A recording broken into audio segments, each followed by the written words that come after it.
Hello नमस्कार everyone, स्वागत है आप सभी का स्टॉक मार्केट की टेक्निकल एनालिसिस क्लास में। तो आज हम देखने वाले हैं कि इन्वेस्टिंग में लोग कॉमन मिस्टेक क्या करते हैं और इन्वेस्टिंग करने के बाद जब स्टॉक गिरने लगता है तो किस प्रकार एवरेजिंग करते हैं और उसे कैसे अवॉइड करना चाहिए और किस स्टॉक को हमें एवरेज करना है या नहीं करना चाहिए, उसके बारे में आज हम बात करने वाले हैं। हाँ, लेकिन एक बात बता देना चाहता हूँ कि जैसे लार्ज कैप जो स्टॉक्स हैं मैं उनकी बात नहीं कर रहा हूँ। जैसे लार्ज कैप स्टॉक्स की बात करें तो रिलायंस हो गया, टीसीएस है, पिडलाइट या एशियन पेंट है और हिंदुस्तान यूनिलीवर है आपका, और विप्रो जैसे स्टॉक हैं।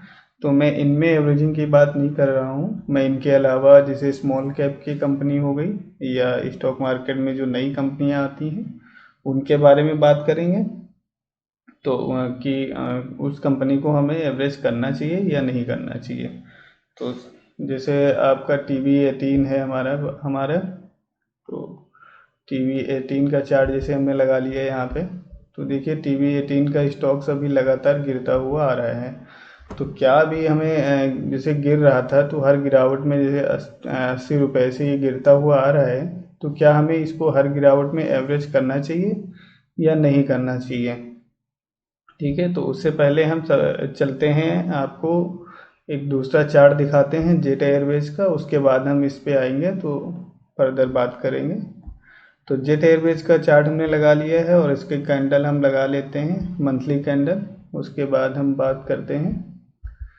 तो देखिए इसका हमने चार्ट लगा लिया है और ये चार्ट आप लोग देख सकते हैं कि ये कहाँ से गिरता हुआ आ रहा है।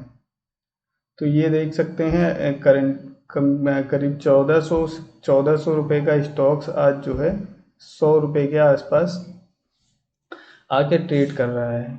ठीक है, तो क्या आपको इस स्टॉक को एवरेज करना चाहिए था या नहीं। तो अगर आप देखेंगे तो अगर आप गिरते हुए स्टॉक को अगर एवरेज करते तो कितना हार्मफुल होता है ये आप किसी भी इन्वेस्टर के लिए, किसी के लिए भी।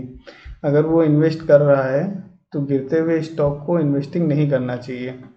अब जैसे अगर आप एग्जांपल ले लें कि अगर किसी ने यहाँ पे इन्वेस्ट किया होता 1000 रुपये के आसपास, फिर गिर गया था स्टॉक तो उसने 500 रुपये के आसपास एवरेज कर लिया होता, नो डाउट फिर गिरता तो इन एवरेज कर लेता। उसके बाद हालांकि रिकवर किया, लेकिन रिकवर कितना किया, कुछ भी नहीं, उसके बाद फिर वापस आ गया। तो अगर आप इस तरीके से एवरेज करते आ रहे हैं तो यहाँ पे आपको प्रॉफिट होने वाला नहीं है और आपका टाइम और मनी दोनों वेस्ट जाने वाला है और यहाँ पे आपका लॉस ही होने वाला है अगर आप इस तरीके से एवरेज करते हैं गिरते हुए स्टॉक को। हाँ, गिरते हुए स्टॉक्स को बाद में आप एवरेज कर सकते हैं अगर कोई साइन दिखाता है कि हाँ बुलिशनेस का साइन आ गया है और वो स्टॉक्स अब ऊपर जा सकता है, लेकिन इस तरीके के स्टॉक्स में नहीं फंसना चाहिए और इसके अलावा अदर कंपनी को स्विच कर जाना चाहिए। इसके अलावा बहुत सारी अच्छी कंपनियां हैं। ठीक है, तो यहाँ पे देखिए अगर ये स्टॉक्स जैसे 800 रुपये से गिरता हुआ डायरेक्ट आ रहा है, तो अगर यहाँ भी एवरेज करता तो कोई कितना एवरेज कर लेता, और एवरेज करने के बाद भी क्या गारंटी है कि आप अगर एवरेज कर रहे हैं यहाँ पे, जैसे अगर आपने यहाँ पे बाई किया 700 पे और 600 रुपये भी बाई किया, 500 पे भी बाई कर लिया, कुछ क्वांटिटी आपने 400 पे भी बाई कर लिया, तो यहाँ ये हो सकता है कि आपका एवरेज प्राइस ज़रूर आपका कम दिखाएगा, तो उस हिसाब से आपकी क्वांटिटी बढ़ जाएगी और एवरेज प्राइस आपका कम हो जाएगा, लेकिन इस बात की कोई गारंटी नहीं है कि आपने एवरेज कर लिया है और वो स्टॉक सुबह या अगले महीने से ऊपर जाएगा ही जाएगा। तो इस तरीके से आपकी क्वांटिटी ज़रूर बढ़ जाएगी लेकिन आपका मनी और आपका टाइम दोनों वेस्ट जाएगा। तो इसलिए ऐसे स्टॉक्स, गिरते हुए स्टॉक्स को कभी एवरेज नहीं करना चाहिए। ठीक है, अब हम बात कर लेते हैं कि हमें किस प्रकार के स्टॉक्स को एवरेज करना चाहिए। डेफिनेटली जैसे मान लें कि ये स्टॉक, कोई स्टॉक है जो 100 रुपये का है, आपने 100 रुपये में कुछ क्वांटिटी बाई की है। ठीक है, अब ये स्टॉक्स मान लिया 150 रुपये का हो जाता है। ठीक है, ये स्टॉक्स अब 150 रुपये का हो गया, तो ये स्टॉक्स अब 100 रुपये से 150 गया है, तो इसके अंदर वो स्ट्रेंथ होगी या वो पोटेंशियल होगी कि ये 150 से 200 रुपये या 250 रुपये भी जा सकता है। तो आप अगर एवरेजिंग करना है तो आप यहाँ पे एवरेज कर लीजिए, क्योंकि यहाँ पे आप फायदे में है। लेकिन यहाँ पे जब आप एवरेजिंग कर रहे थे तो लॉस में थे, क्वांटिटी भी बढ़ रही थी और लॉस भी बढ़ रहा था। यहाँ पे आपकी क्वांटिटी भी बढ़ेगी और जैसे क्वांटिटी बढ़ेगी तो ये स्टॉक जरूर जब 150 से 200 पहुँचेगा, जब स्टॉक्स 200 आ जाएगा तो यहाँ पे आपका नुकसान नहीं होने वाला, क्योंकि यहाँ पे भी अगर आपने कोई कुछ क्वांटिटी खरीद ली तो ये 150 से जो 50 रुपये मिलेगा ये भी आपका प्रॉफिट होगा। तो आप प्रॉफिट में एवरेजिंग कर रहे हैं, ना कि लॉस में। यहाँ पे आप लॉस में एवरेजिंग कर रहे हैं, तो इस बात का आपको ध्यान रखना पड़ेगा, ठीक है, कि आप कहाँ पे एवरेजिंग कर रहे हैं और कहाँ पे नहीं कर रहे हैं। तो आपको हमेशा प्रॉफिट वाली पोजीशन को एवरेजिंग करना है, ना कि गिरते हुए स्टॉक्स को एवरेजिंग करना है। कोई भी कंपनी हो, अगर आप देख लीजिए, अगर किसी ने पेटीएम को एवरेज किया होता, मान लिया पेटीएम का चार्ट जैसे मैंने लगा लिया है, तो पेटीएम को डेली में कन्वर्ट कर देता हूँ, डेली चार्ट में। हाँ, तो ये मैंने पेटीएम का चार्ट लगा लिया है। मान लें किसी को आईपीओ मिला था, आईपीओ में 2 लॉट उसको मिले, तो जो भी शेयर लॉट रहा हो, तो अगर उसको 1950 का या कुछ भी प्राइस रहा था, तो अगर नीचे आया था, मान लिया यहाँ पे आया स्टॉक्स, ठीक है, गिरता हुआ आ रहा था, तो अगर किसी ने 1400 में एवरेज कर लिया, ठीक है, अच्छी बात है, किया। उसके बाद फिर 1300 के आसपास एवरेज किया, फिर 1200 के आसपास एवरेज किया। तो आप खुद सोचिए, आप इतना पैसा कहाँ से लेके आएंगे कि और आप आगे इसको एवरेज कर सकें। आप इतना पैसा डेफिनेटली नहीं ला सकते और ना ही इतना आप एवरेजिंग कर सकते यहाँ पे, ठीक है। तो आप इतनी जब एवरेजिंग कर नहीं सकते तो आप क्यों गिरते हुए स्टॉक्स को एवरेजिंग करेंगे। अभी इस तरीके के स्टॉक्स जब इतना गिर जाते हैं तो ये रिकवर भी नहीं कर पाते हैं। रिकवर क्यों नहीं कर पाते हैं, इसके पीछे का कारण क्या है? तो इसके पीछे का कारण ये है कि यहाँ पे जब ये स्टॉक गिरता हुआ आ रहा है तो कुछ लोग इस पोजीशन पे बाई कर लिए होंगे, कुछ लोगों ने यहाँ पे बाइंग किया होगा, कुछ लोगों ने इस लेवल पे बाइंग किया होगा। तो वो लोग जब स्टॉक्स इतना नीचे चला गया तो पैनिक में होंगे।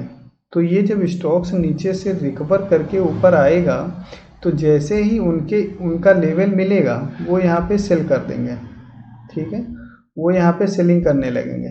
तो ये स्टॉक जैसे ही ऊपर जाता है तुरंत नीचे आ जाता है, फिर यहाँ से जैसे ही रिकवर करके ये थोड़ा सा ऊपर जाएगा, फिर जिनका लेवल आएगा वो सेलिंग करने लगेंगे, ठीक है। फिर यहाँ से जैसे ही ऊपर जाएगा, फिर किसी का लेवल आएगा फंसा होगा, वो वहाँ से अपना एग्जिट मारने लगेगा। तो ये इतने जल्दी रिकवर नहीं कर पाते हैं। अब जैसे आप देखिए यहाँ पे, इसको देख लीजिए, जैसे यहाँ पे आया था स्टॉक, ठीक है, ये इस लेवल पे, ठीक है। तो यहाँ से ये जैसे ही रिकवर करके थोड़ा सा ऊपर गया, यहाँ से सेलिंग आ गई, ठीक, स्टॉक फिर नीचे आ गया। फिर ये यहाँ से जैसे रिकवर करके जाएगा, यहाँ पे कुछ लोगों का जैसे लेवल आएगा वो यहाँ पे सेलिंग करना शुरू कर देंगे, तो ये नीचे आ जाएगा, ठीक है। ऐसे अगर आप जोमेटो का देखें तो जोमेटो का भी है। लास्ट में मैं आपको एक फाइनेंशियल इसका दिखाऊंगा, तो आप फाइनेंशियल देखेंगे तो वाकई में कहेंगे कि हाँ, अगर ये स्टॉक्स आपके पास नहीं है तो अच्छा है। देखिए सेम कहानी जोमेटो के साथ भी है। तो इस तरीके के स्टॉक्स को कभी एवरेज नहीं करना चाहिए, और ये हमेशा देखिए डाउन ट्रेंड में ही बना हुआ है, तो ऐसा नहीं करना चाहिए। चलिए अब हम बात कर लेते हैं TV18, जिसकी हम बात कर रहे थे शुरुआत में। तो TV18 का चार्ट हमने लगाया है सामने, और इसको हम बात करते हैं कि कब आपको एवरेज करना चाहिए या नहीं करना चाहिए। तो अगर आपके पास स्टॉक्स है तो आप यहाँ पे, जैसे एक चीज़ दिखाता हूँ आपको, जैसे ये स्टॉक्स देखेंगे आप, तो ये 40 रुपये से कब था यहाँ पे, तो ये मान के चलिए करीब अक्टूबर 2021 में करीब इस लेवल के आसपास ट्रेड कर रहा था। तो अक्टूबर से अगर आप ले लेंगे तो करीब 7-8 महीने हो गया, तो 7-8 महीने में ये करीब 40 रुपये से 80 रुपये तक का फासला तय किया था। लेकिन हुआ क्या है, इस गिरावट में यहाँ से ये सिर्फ कुछ ही दिनों में, यानी 1 वीक प्लस में ही 40 रुपये की गिरावट आ चुकी है स्टॉक्स में। तो क्या ये डायरेक्ट रिकवर कर जाएगा या इतना जल्दी रिकवर कर पाएगा, तो इसका आंसर मैंने पिछले अभी मैं पेटीएम पे दिया था एग्जांपल, फिर से बता देता हूँ, क्योंकि यहाँ पे ये मल्टीपल रेजिस्टेंस बन गए हैं यहाँ पे। तो ये स्टॉक्स जैसे ऊपर से रिकवर करके थोड़ा सा भी ऊपर आएगा यहाँ पे, तो नीचे सेलिंग आ जाएगी, फिर ऊपर जाएगा, फिर नीचे सेलिंग आएगी, तो ये इतना जल्दी रिकवर नहीं कर पाता। तो इसमें कितना टाइम लगेगा रिकवर होने में ये नहीं कोई बता सकता, लेकिन ये मल्टीपल रेजिस्टेंस हैं, तो इनको टच करता हुआ, पार करता हुआ, तब जाके स्टॉक्स इस लेवल तक पहुंचेगा। तो इसे रिकवर करने में टाइम है अभी, और टाइम लगेगा। तो अगर कोई एवरेज करना चाहता है तो देखिए, एवरेज यहाँ पे कंडीशन बन रही है, हो सकता है कि यहाँ से ये स्टॉक सपोर्ट एरिया से ऊपर चला जाए।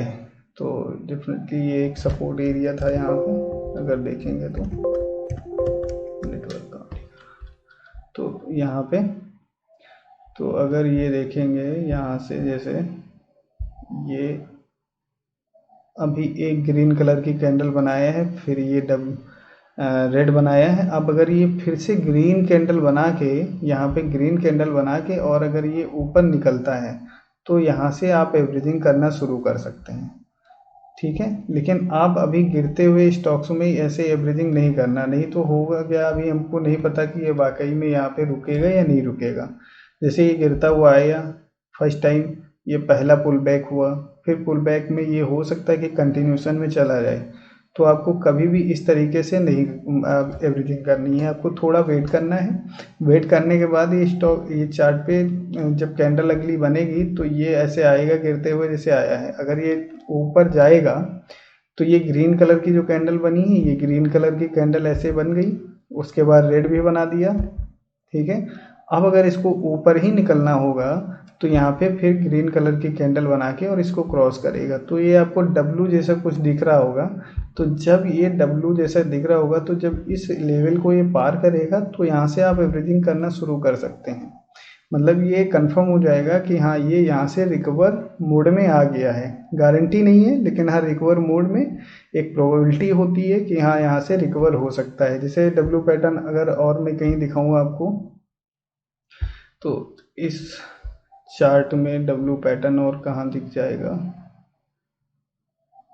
हाँ, ये देख सकते हैं आप। जैसे यहाँ से ये आया गिरते हुए, ये ग्रीन कलर की कैंडल बनाया, फिर रेड कलर की कैंडल बनाया, फिर ये ग्रीन कलर की कैंडल बना के, और देखो ऊपर निकला है। तो अगर आप देखेंगे तो ये डब्लू जैसा कुछ दिख रहा होगा आपको, ये ठीक है, ये डब्लू जैसा दिख रहा होगा। तो कुछ इस तरीके की कंडीशन यहाँ पे जब बनेगी, तो हम एवरेजिंग के बारे में सोचेंगे। लेकिन अभी हो सकता है कि ये और नीचे चला जाए, ऐसे प्राइस एक्शन बना के कंटिन्यूशन में चला जाए, तो इसको अभी आपको ट्रेड नहीं लेना है, ठीक है। तो ये हो गया कॉन्सेप्ट। अब हम चलते हैं, कुछ फाइनेंशियल देख लेते हैं। तो फाइनेंशियल देखने के लिए आप लोग जा सकते हैं, ये वेबसाइट का नाम है screener.in। तो अगर आप यहाँ पे जाएंगे, तो ये जब वेबसाइट खोलेंगे, तो आपके सामने कुछ इस तरीके का टास्क खुल जाएगा। तो इसमें आप जिस भी कंपनी का देखना चाहते हैं फाइनेंशियल, तो आप यहाँ से देख सकते हैं। यहाँ फ्रंट पे आपके पास कुछ डिटेल आ जाएगी, जिसमें प्रमोटर होल्डिंग और मार्केट कैप, उसका बुक वैल्यू, ये सब आपके सामने आ जाएगा। तो आप यहाँ से देख सकते हैं। फिर आप यहाँ से पीएल देख सकते हैं इसका। तो आप देखिए, पेटीएम हो गया, तो पेटीएम के बारे में आप इसका नेट प्रॉफिट देख सकते हैं, ठीक है। नेट प्रॉफिट है, यहाँ से देखिए, कभी भी पॉजिटिव में आया ही नहीं है, हमेशा निगेटिव ही रहा है, ठीक है। तो क्या आप ऐसे बिजनेस में इन्वेस्ट करेंगे जो प्रॉफिट में है ही नहीं। ये देखिए निगेटिव दिखा रहा है, फिर ये भी निगेटिव ही है, ये भी है। सेम आप जोमेटो जाके चेक कर सकते हैं, ठीक है। आप जोमेटो देख सकते हैं, जोमेटो, आप जोमेटो के बारे में भी देख सकते हैं, ठीक है। आप जोमेटो देख लीजिए, जोमेटो के बारे में भी यही सारी आ गई है कि उसका मार्केट कैप कितना है, डेप्थ कितना है, उसके ऊपर प्रमोटर होल्डिंग क्या है। और यहाँ से आप उसका भी पीएल देख सकते हैं। तो जोमेटो की भी यहाँ पे नेट प्रॉफिट देख लीजिए, माइनस 2019 में भी माइनस, 2020 में भी माइनस, और 2021 में भी माइनस। तो आप देख सकते हैं, अभी 22 का अपडेटेड नहीं दिख रहा है, तो यहाँ पे भी कभी भी प्रॉफिट प्लस में नहीं दिख रहा है। तो यहाँ पे भी आप इस बिजनेस में क्या इन्वेस्ट करेंगे, जो जिसमें प्रॉफिट नहीं है, तो ये आपका है। और TB18 की बात की हमने, तो TB18 भी देख लीजिए।